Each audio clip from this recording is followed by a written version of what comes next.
Halamitakuyapi. Welcome everyone. Long time ago, in the Lakota Star Knowledge creation story, it talks about a man named Chatu. And in Lakota, this means the wind. But at this time, he's in the form of a man, and he has 5 sons. The 4 older boys were much older than the 5th one. The 5th one was a little child. When I say the 4 brothers, I'm talking about the 4 older ones, because they were born very close to each other. And the 5th son came much later. So anytime you hear me saying the 4 brothers, I'm talking about the 4 older guys. And the youngest of the 4 older brothers, his name is Okaga. It's kind of a hard name to say, and when I say all the names, it's kind of confusing to, think, okay, which one is which? So I'll just say the younger, or the youngest of the 4. Because right now I'm just focusing on these 4 older brothers, so I'll say the youngest. And his name is Okaga. Well, Okaga was very nice, very helpful. When they go out to hunt, they act like they're all going to go out hunting, but as soon as they get away from the camp, the 3 older brothers, they find some place and just lay around and twiddle their thumbs or twiddle their toes or whatever. But the youngest one, he was a good hunter. He would continue on to hunt or gather wild vegetables for his family to eat. And he would get enough food for everybody.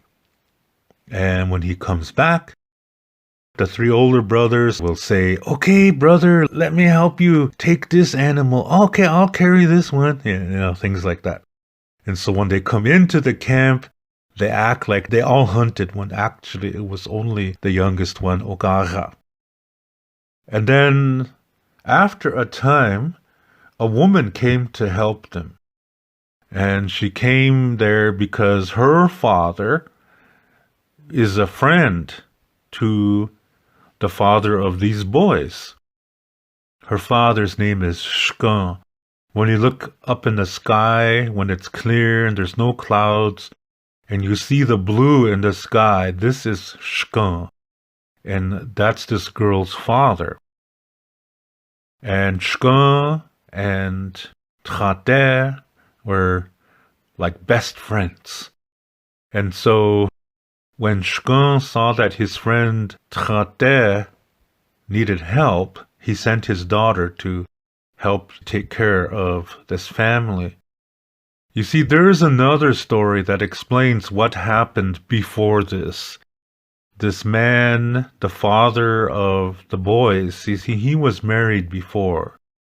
And it ended very tragically. And that story is called When the Moon Cried. So if you want to know what happened before this, I have a video called When the Moon Cried. You can listen to that later.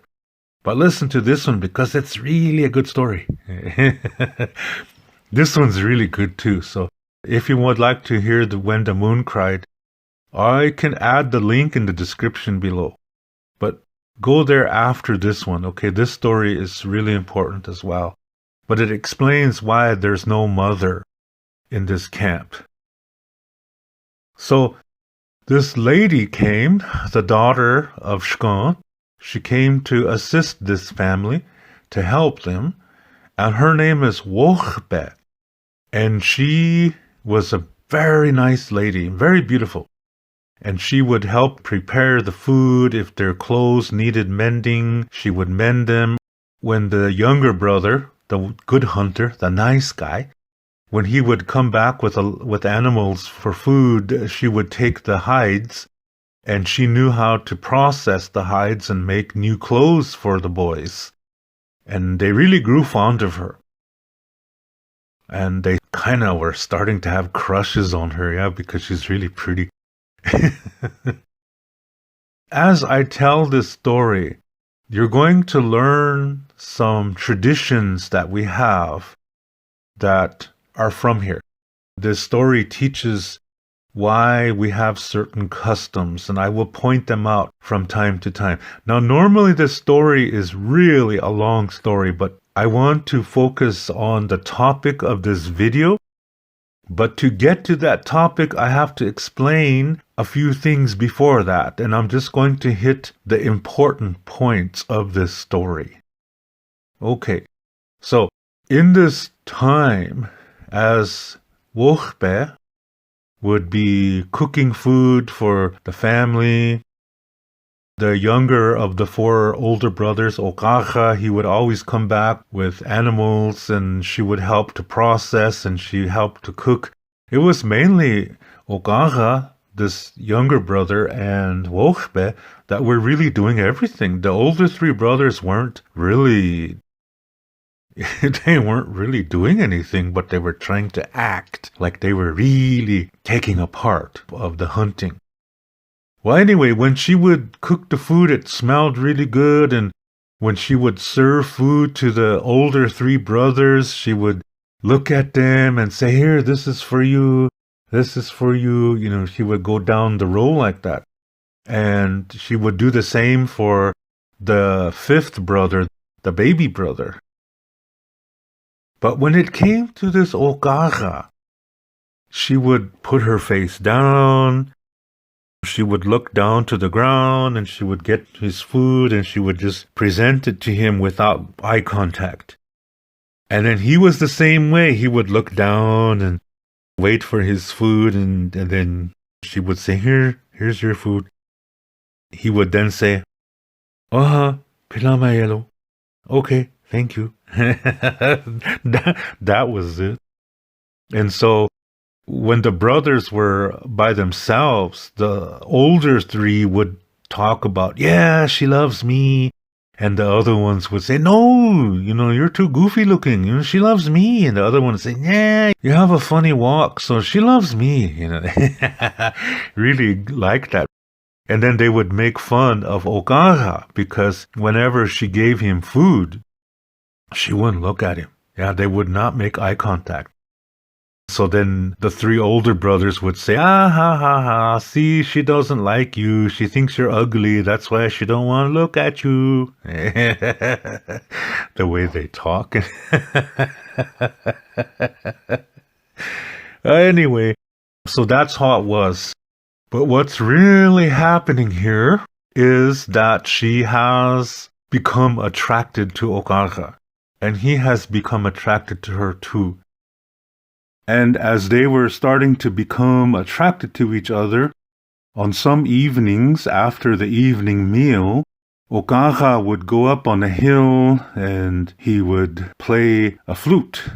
And his songs were from his heart, so they were very emotional sounding songs, but very beautiful because he was expressing his love for Wochbe.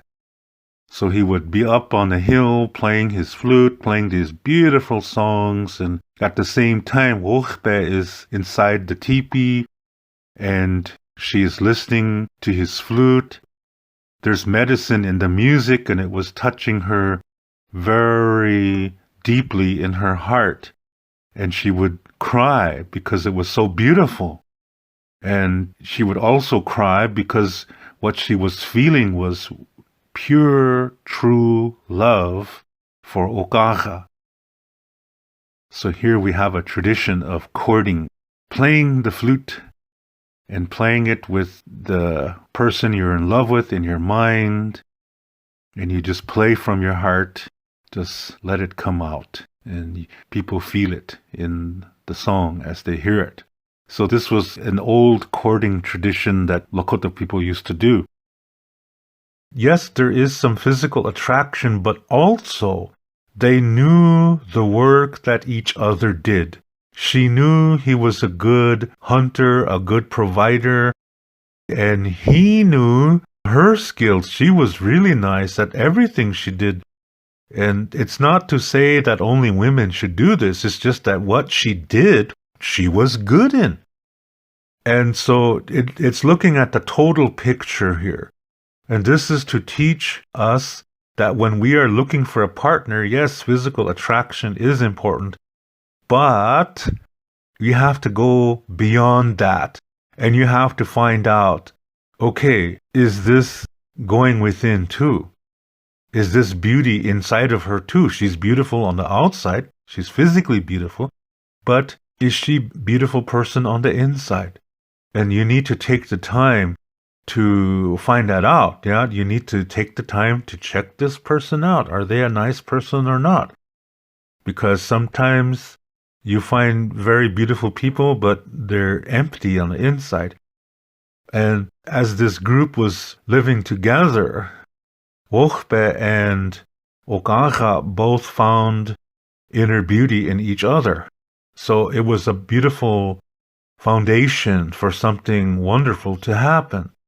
So it wasn't just physical attraction alone. She knew he was a good man, and he knew she was a good woman. They showed respect to each other. So when you are attracted to somebody, yes, you look at them, but as soon as they look at you, you look down. Yeah.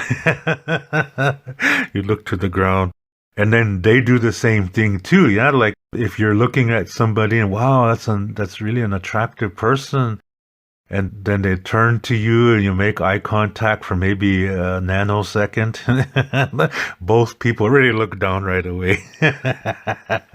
This is the sign to show each other that they are attracted to each other. That's the old Lakota custom. Of course, today, everybody does the opposite. You know, everybody just focuses on the outer beauty, and they see somebody walking by and really, clothes that say, I want you now, and showing cleavage and butt cracks and things like that. When people dress like that, this is only focusing on the outside, and this is not where beauty begins. This is about lust. It's not about love. And most people today are only on the lust level. They never know what love is. They have no clue. When you have love for yourself, healthy love for yourself, by taking the time to get to know yourself and being emotionally healthy, this is what helps you to recognize other people who are similar to you. So yes, the physical attraction is important, but that's only the first step. You also have to take the time to get to know that person. And Wochbe and Ogara had done that. So again, they have a really possible, wonderful foundation here. But the other three brothers, they're just focusing on her looks. That's all. And this is a reflection of how they think. You see, how you communicate is a reflection of what's inside of you. And these three brothers are kind of displaying an unhealthy communication because they see her only as a thing. And this is not respectful at all. Okay, so that's what this little part is teaching. Now, this is important because these two characters are going to really play a huge role in Lakota spirituality. This is why I'm telling this. Then the fathers of these young people were having a discussion. So the boy's father and Wochbe's father, they were having a discussion about something that needed to happen in the universe. And it was decided that now it is time. The brothers, the four older brothers, they are now old enough to begin a journey which is going to establish something that's very important for Lakota spirituality. And now they have to prepare. So Wochbe is preparing food like dried meat and is making them nice clothes so that they can have success in whatever they do. So she gives the 3 older brothers really nice clothes and food and things like that. And she looks at them, smiles. Here, this is for you, this is for you. And they're all like, oh, she loves me, like that. And when she comes to Okaga, the younger of the 4, she doesn't look at him, he doesn't look at her, and she gives him a bundle. And inside this bundle is a piece of leather, an empty wooden bowl, and an empty wooden cup. And the 3 other boys, the 3 older brothers, are laughing at him. Ha ha ha, look at what she gave us, all these nice clothes and all this wonderful food, and she just gave you a bowl, a little piece of leather, and a cup. Ha ha ha. She don't like you. They were taunting him like that. But he said thank you to her. And then they left on their journey. When they were going, they were instructed by their father to go to 4 certain places. He told them instructions how to get to these places by following the sun and certain stars. The first location they were going to was in the area where the sun sets. The oldest brother was supposed to do something there. A little ceremony and establish the west direction. And the second to the oldest brother was supposed to go to the next location, the second location, and there they would make the north. And the next brother would establish the east. And then the younger of the 4, Okaga, would establish the south. And then they would return home to their father and tell him they completed the journey. This was what was supposed to happen. So, the 4 brothers are starting out on their journey now. The oldest brother says, hey, I know a cut across. That's what we say on the res when we were kids, yeah. Hey, I know a cut across, let's go this way. It's a shortcut, but on res English we say cut across. So that's what the oldest brother said. I know a cut across, let's go this way. It's really quick. He's never been in this area, but he says he knows a cut across. That should show you something about this guy. But he's the older brother, yeah? He's the oldest one, so they follow him. They have to respect the oldest brother, so they follow him. Then they end up lost. They have no idea where they're at. They're just totally clueless, but it's nighttime, so they have to take a rest.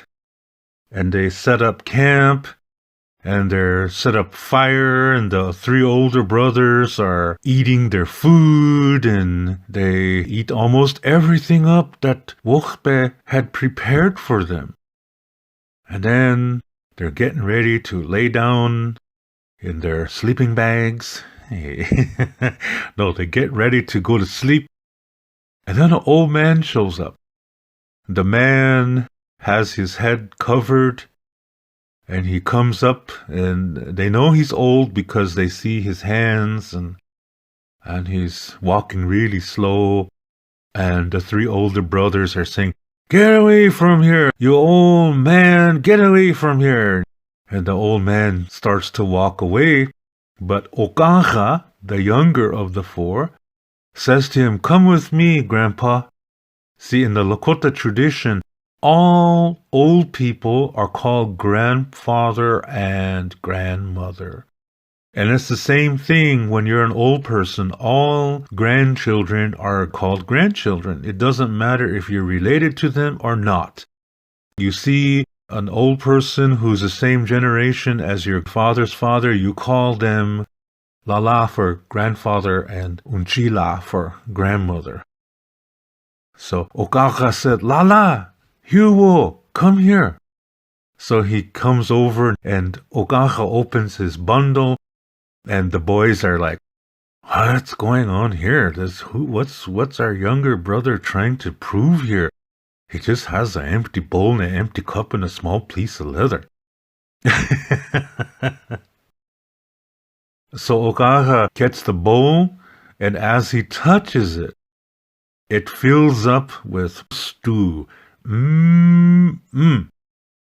So he gives the bowl, and he tells his grandpa, eat as much as you want. Eat until you're full. So grandpa starts to eat. And he eats and says to his grandson, thank you. He says to Okaha, thank you, grandson. And then Okaha gives him the cup. And the boys are kind of like, hey, what's going on here? As soon as Okaha grabs the cup, it fills with chokecherry juice. And the old man then grabs the cup and drinks, and Okaha says, drink until you're not thirsty anymore. So as grandfather is drinking, the cup is constantly refilling itself. And then when grandpa's done, he puts the cup down and then it's empty. And then Okaha says, here, you can sleep on my bed place. So Okaha prepares his bedroll for the old man, and he says, okay, Grandpa, you can sleep here. And the grandpa thanks him, and he lays down and goes to sleep. And Okaha sleeps on the ground. And then, the next morning, the grandpa's the first one up, along with Okaha. They get up at the same time. And the old man starts to wake these guys up with his stick. Hey, Kiktapo, now wake up. And so they're like, oh, gee, what's going on here? They were like kind of mad that this old man woke them up, but the old man took his robe off of his head, and the three older ones were kind of shocked. They realized this was their grandfather. His name is Wazia. And I'll make another note here. If you want to know who this is and how Wazia came here, like I said, after this video, look in the description for a link to a story called When the Moon Cried, and you learn more about who Wazia is. It's a really, really, really interesting story there. But the boys recognized him and they were kind of ashamed. And the grandfather, he's elder, yeah? So whatever he says, you have to respect that. So the grandfather says, you three guys, when I came to your camp, you treated me mean and you told me to leave, but my younger grandson took me in. He didn't know who I was, but he called me Grandpa. And that's good. And he fed me. He gave me something to drink, and he gave me his bed to sleep for the night. This is how you treat old people. All old people, whether they're your biological grandparents or not. So this is where we learn that tradition. When you see an old person, you go up to them and ask them if they need anything, and then you do your best to get it for them. Whether if you ask them if they're hungry, you ask them if they're thirsty. If it's cold outside, you give them something warm, even if it's your own jacket. You give it to them. This is how that custom goes in Lakota tradition. The grandfather proclaimed this to the boys. And then the grandfather gave Okaha 2 little feathers, and they had a leather around them. And he said to Okaha, you will know what to do with these at the right time. And then he continued talking, and he said, because the oldest brother took a shortcut, I'm taking away his birthright. So, the second to the oldest brother will now lead this group. The second to the oldest brother, whose name is Ea, will now establish the first direction. And the one who got you guys lost will establish the second one. So now the roles switch between the two older brothers. And the grandfather told Ea, the new leader of the four, where to go. So now they're getting ready to pack up their stuff, and Grandpa blesses them and wishes them well, and he continues walking away.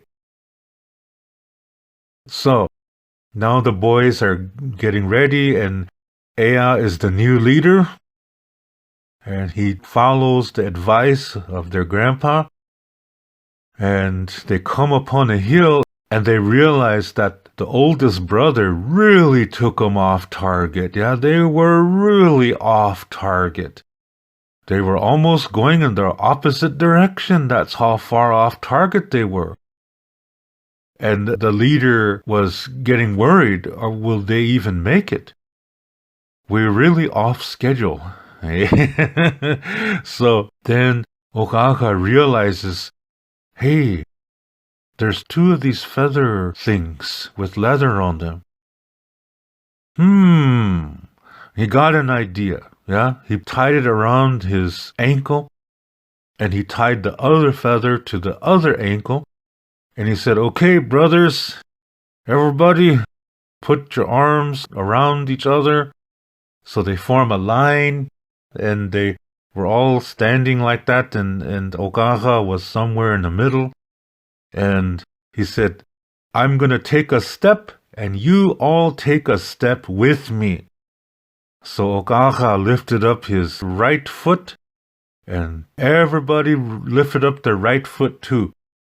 And when he put down his right foot, they were on the next mountain. How about that? And the three other brothers were like, whoa, how did we do that? Okaka lifted up his left foot, so they all lifted up their left feet too, and when they put it down, they were on the next mountain. So they were going from mountain top to mountain top to catch up to where they should have been. And this is how they were able to travel a great distance in such a little time. Isn't that cool? So, as they were stepping from mountaintop to mountaintop, on one of the steps that they landed on, as their feet were coming down, they were not at the top of the mountain, but more like halfway up. And they saw some smoke coming up from the top. And that's when Ea knew that this is the mountain they need to be concerned about. So the brothers were taking their packs off because they're going to climb up the rest of the way. But the oldest brother, like I said, he's the one who got them lost. He's the laziest one of all the three older brothers. And he was like, nah, sorry, I don't feel like walking. So he said he would stay. So the three other brothers began to climb up the mountain. Took them a while, but they got to the top. And when they were up to the top, they saw this huge, gigantic teepee there. It was made out of giant cedar poles. And it really was like huge. And they were standing out there away from the teepee, and Ea, the one who's supposed to make the first direction now, he's kind of scared, but he knows he has to do this ceremony to establish the west direction. So Ea walks inside the teepee, and a voice tells him to go to the back part of the teepee. This is a location that's opposite of the doorway. In Lakota, this is called Chatu. This is a place of honor. And the voice says, go there and do what you're supposed to do. So he does, and he does whatever it is. It's a very sacred thing. This is not something you talk about on YouTube or in public. This is a sacred thing. That's all I'm going to say. So he does what he's instructed to do, makes the west direction. And as he comes out, an eye opens and he looks and suddenly he's stunned. Yeah, like, oh.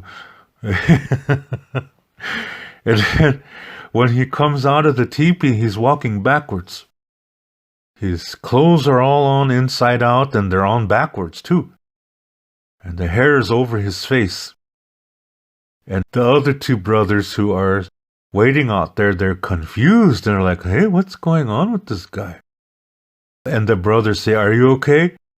And Ea says, no, I'm really not good. So they get concerned that maybe he's sick or something. So then Ea turns around to face his brothers. And then he says, it's not good to be here. Hello. And then he walks back down the mountain. And they're like, huh? The brothers are like, what's going on here? How come you said hi? It's not good to be here. And so they're looking at their brother and they're seeing he's walking backwards, his clothes are on backwards, and they start thinking, maybe he's saying the opposite of what he means. So he must have been talking to something inside that teepee. When he said how, he was saying Doksha Ake. You see what I'm saying? He's talking in opposite. He's doing things backwards. This is the first Heoka. So Ea is the first Heoka. These are people who are called by Wakia to do this sacred work. And because Ea is man, he's male, only men can be Heoka. This is a very sacred tradition. So this begins that tradition. So they realize that, and when they come down the mountain, suddenly the brother who's still waiting down there is kind of confused, because when Ea comes down, the oldest brother says, so how'd it go? And then Ea says, Doksha ke. You see, he's saying the opposite. Doksha ke means see you later, because we have no word for goodbye in Lakota. So now the brothers are getting ready to continue their journey to make the second direction. And now the oldest brother will lead, because the grandfather told the brothers to follow a certain path that's reflected in the stars. This is how the sun passes through a certain constellation. And to follow that path, and they will get to the location where the second direction needs to be. And that the oldest brother will have to lead that part of the journey. So then they continue their journey to the second direction with the oldest brother leading the way. So they're traveling, and it's starting to get colder. And the three older brothers, they didn't really take good care of their clothes, and they ate their food up too early. So they were running out of food now. They also didn't take care of their bedrolls. So they started falling apart. Their clothes are becoming tattered. They almost have no food until they get to the point of where it's looking very difficult. So one evening, they find a cave to be warm. Okaga is able to find some wood to make a fire, and the boys are warming up. And then Okaga takes his bowl out and gives it to his brothers. They pass it among themselves. As they touch the bowl, food appears in there. And they begin to eat soup and meat. And they're able to be fed in this way. And then Okaga gives the cup to the brothers, and they pass it to each other, and are able to drink cherry juice, so they're fed and their thirst is quenched. And then Okaga takes out this little piece of leather that Wokpe gave to him, And then he begins to pull at it. And the brothers are getting wide-eyed and they're like, hey, what's that? And they notice that the more that Ogaga pulls on the leather, he's the younger of the four, the leather is starting to stretch and it becomes bigger and bigger.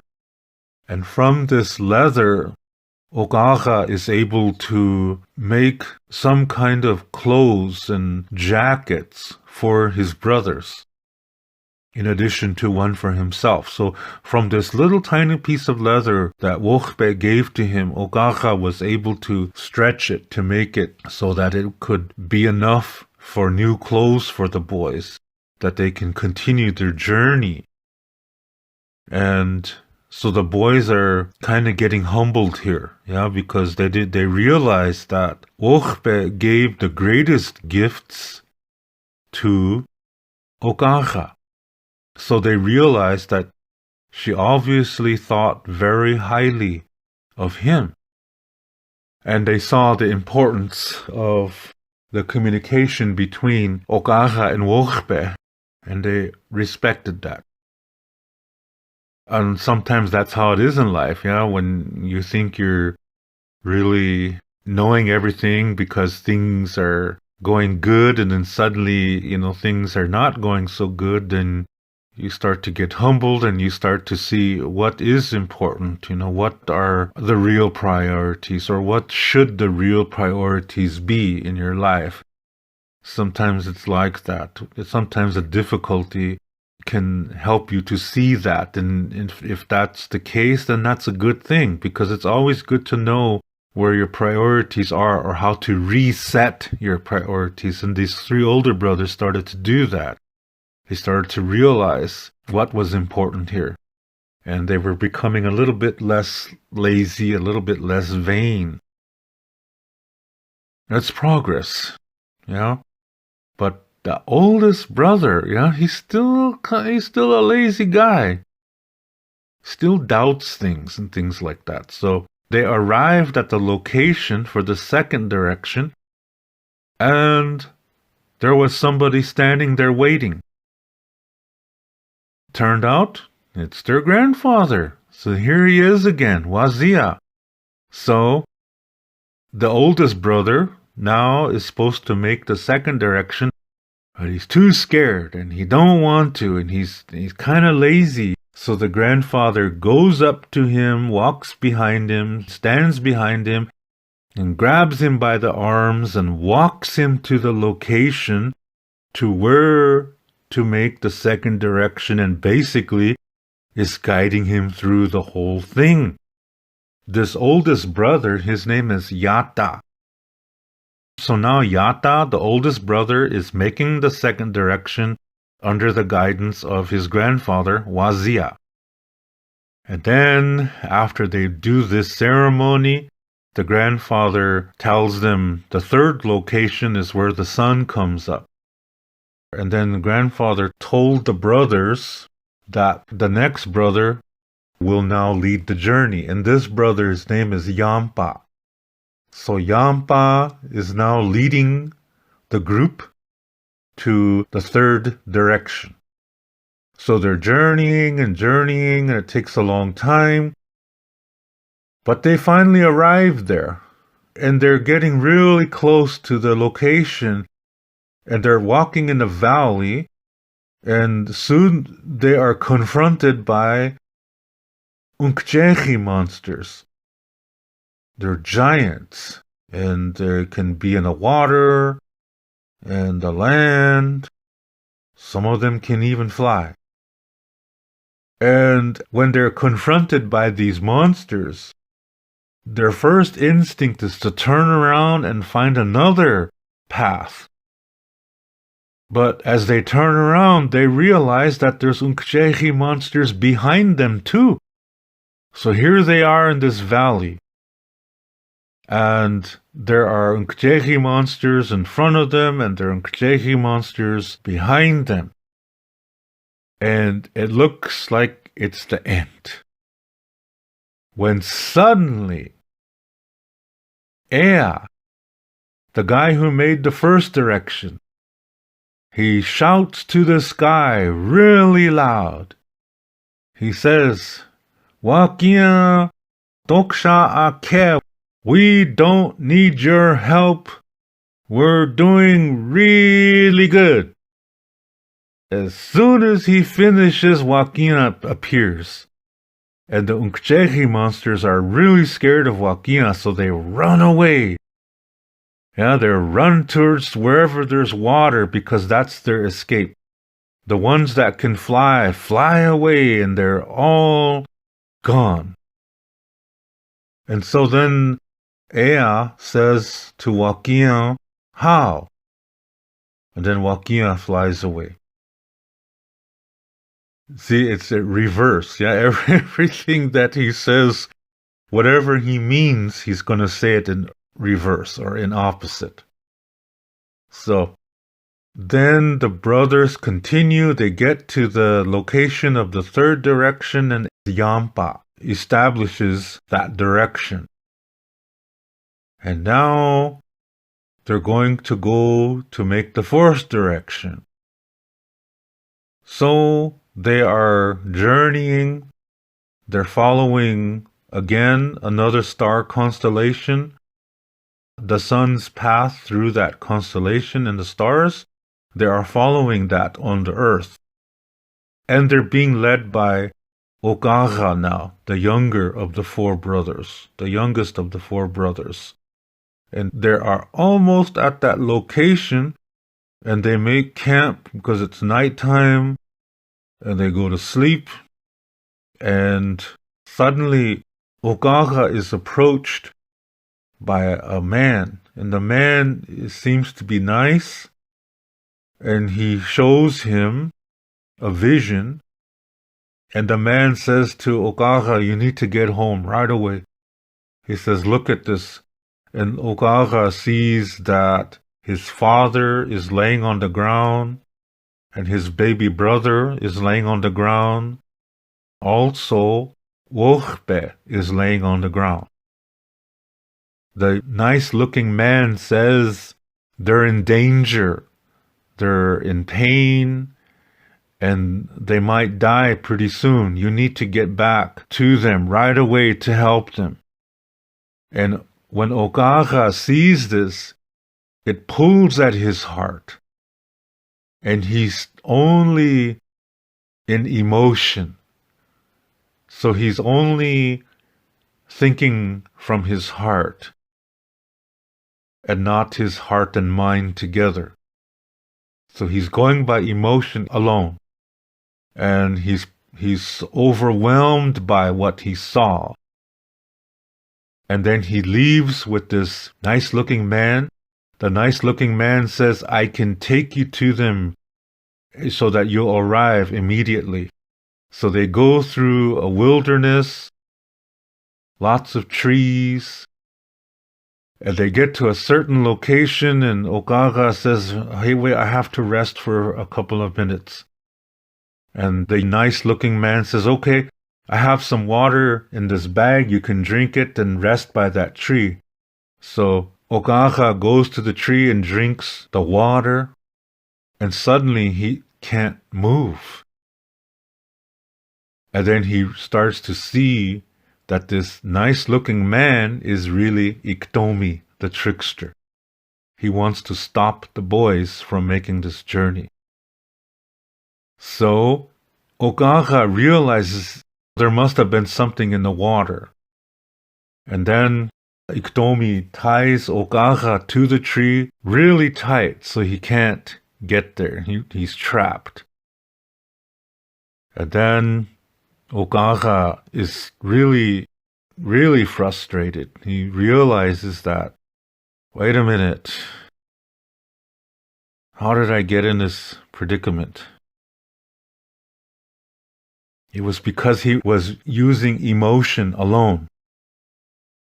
It's a fallacy. Yeah, this is what lawyers use in courts. They use something called appeal to emotion.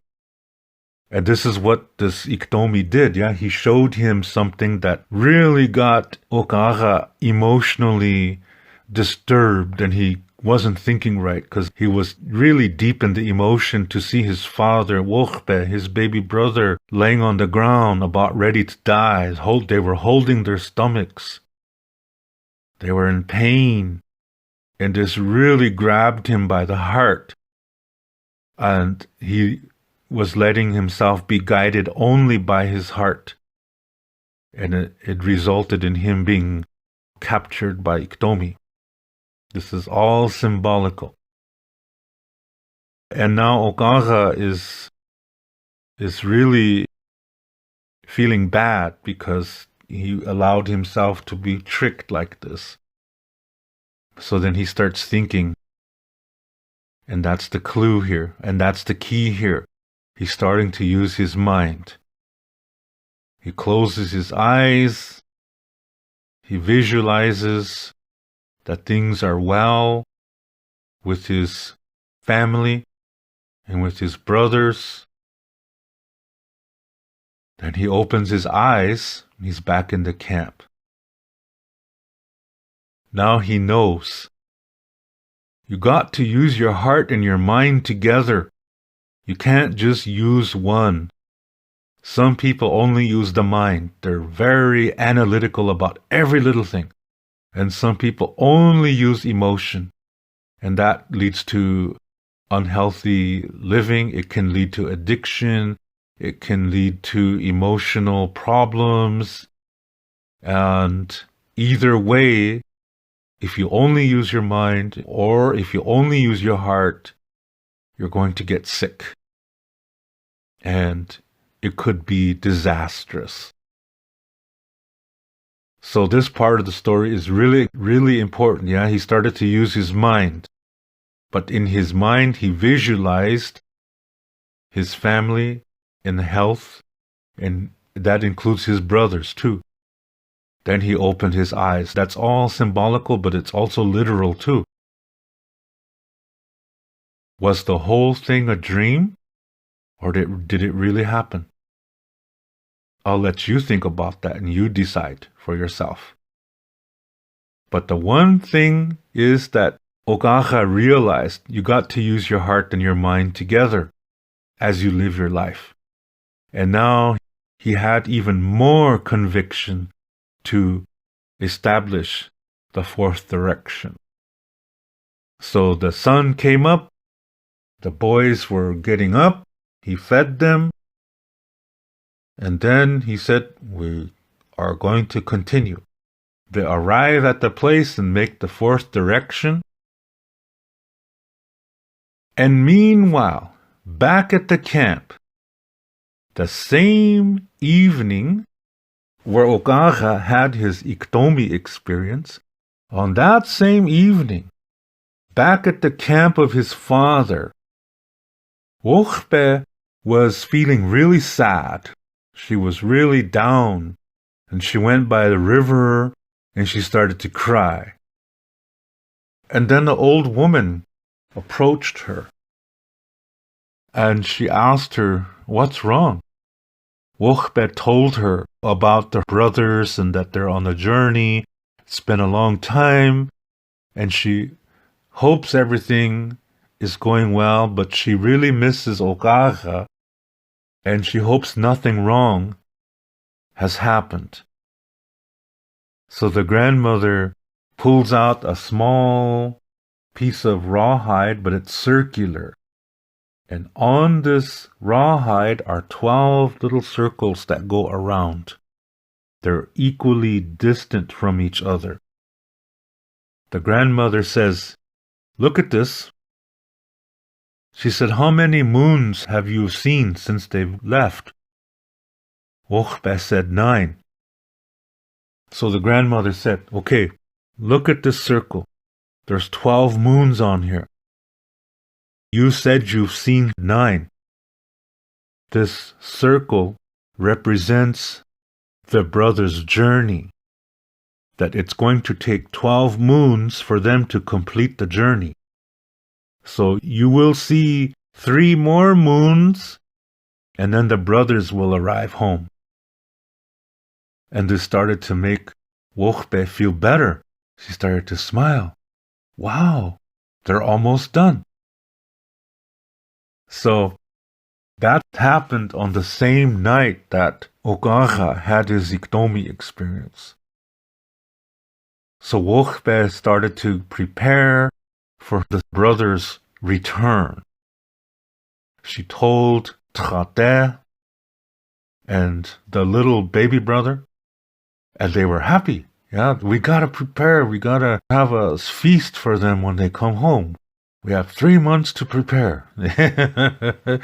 So they were feeling nice. Yeah, they were feeling happy that this is coming to completion pretty soon. So then back to the brothers. We take the story back to the brothers now, back to their scene. Soon after Ogaga had this Iktomi experience, he went with really strong conviction to the location of the fourth location, and there he made the south direction, the fourth direction. Then they continued their journey to home. So it's a long way, yeah? So by the time they were getting close to home, 3 moons had passed. And they recognized the location, that they were not far from their camp. They were met by Wochbe. She was running, and she ran into the arms of Ogaga, and he ran to her too, and hugged each other, and the other brothers were coming, and the baby brother jumped in the arms of Ogaga, and the father came, and they had a feast, and they had some discussion of what's going to happen next. Shkan, who's the father of Wochbe, the girl, he gave instruction to Trate, the father of the boys, of what to do next. And every direction was given a color. This color only represents that direction. Now, this is according to a very old Lakota Star Knowledge story. So I call this the Lakota Star Knowledge order of colors. The West was given the color black, and it would be called Wioch-Beata. And the word Ea is in there. Wioch-Bea. See, you hear Ea in there. See, his name is in the name of the direction. So that's Wioch-Beata, and its color is black. And the second direction, since it was made by Yata under the guidance of Wazia, the north direction was called Waziata and given the color white. And then where the sun comes up is where the third direction was made. It's called Wiohiampata. And you hear that brother's name in there. His name is Yampa. Wiohiampa da. Wiohiampa da. You hear his name in there. And that direction was given the color yellow. Now when it came to the south direction, Ogaga, he wanted to honor his mother. And so her name is in this direction too. So the south direction is called Itokagata. His mother's name is Ite. So you hear part of that in there, yeah? Itokagata. And this direction was given the color red. Red represents life, because a lot of things have blood that is red. A lot of plants do, animals do, humans do. Even the earth, when the earth was created, in the beginning it's a birth, yeah? When a baby is born, there's blood all over it, and the same thing happened to the earth. For the earth, it's lava. Lava is the blood of the earth. A lot of people say it's water. No, it's not.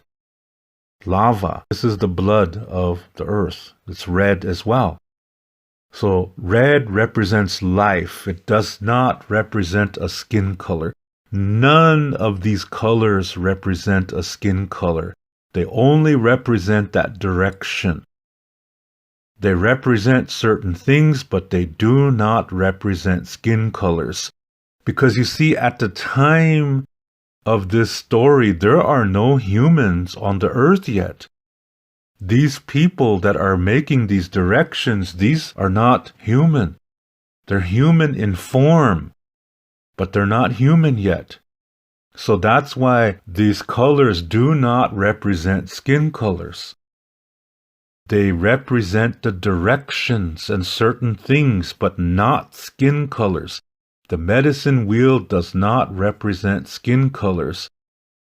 There is no such thing as a yellow person or a red one. The only red people I've seen are sunburned people.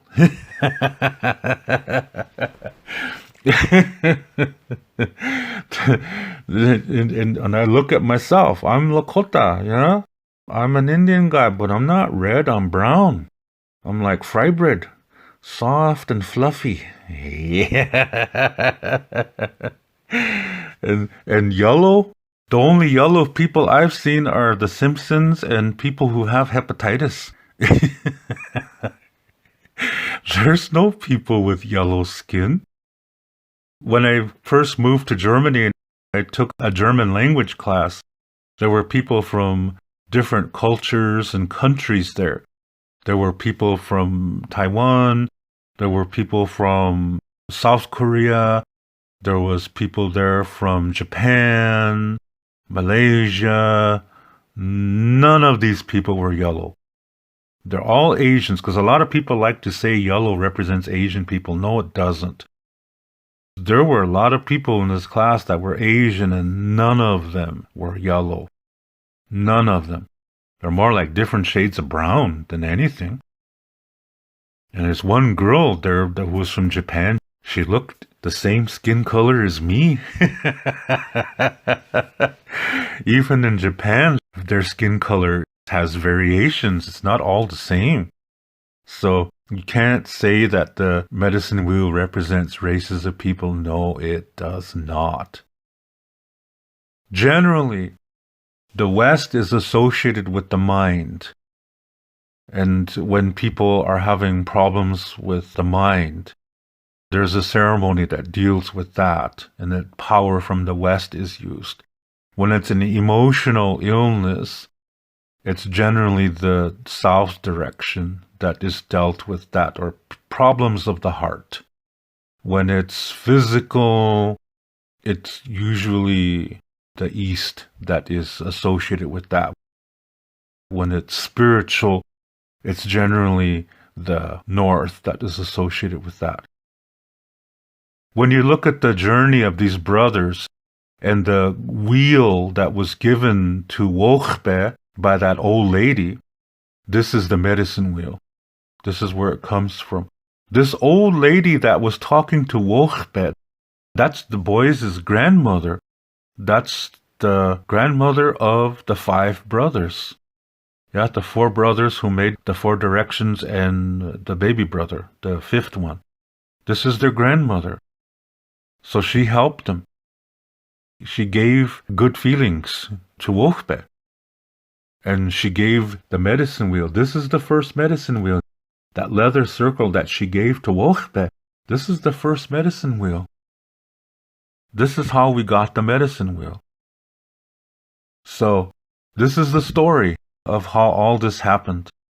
And so after this, the brothers then went to live in the location of the direction that they established. So Ea now lives in the west and is with Wakian. Yata, the next one, he's actually the oldest brother, but you remember what happened. He lost his place because he got them lost in that alleged shortcut.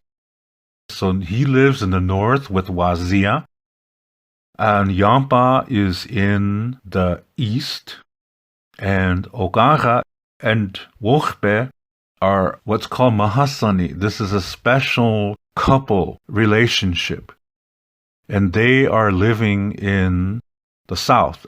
And the 5th brother sees these two kind of like special parents in a way. Even though his father is Chate, he still sees Ogaga and Wochbe as a type of parents. So he lives with them in the south. From time to time, the three older brothers, they blow their winds, and sometimes they're arguing with each other still. And then when it gets really, really bad, Ogaga blows his wind from the south to calm things down. And when all this is happening, this is what creates the 4 seasons. So when you look at this story, you see the 4 really plays a big role. And this medicine wheel is also that too. It's in 4 parts.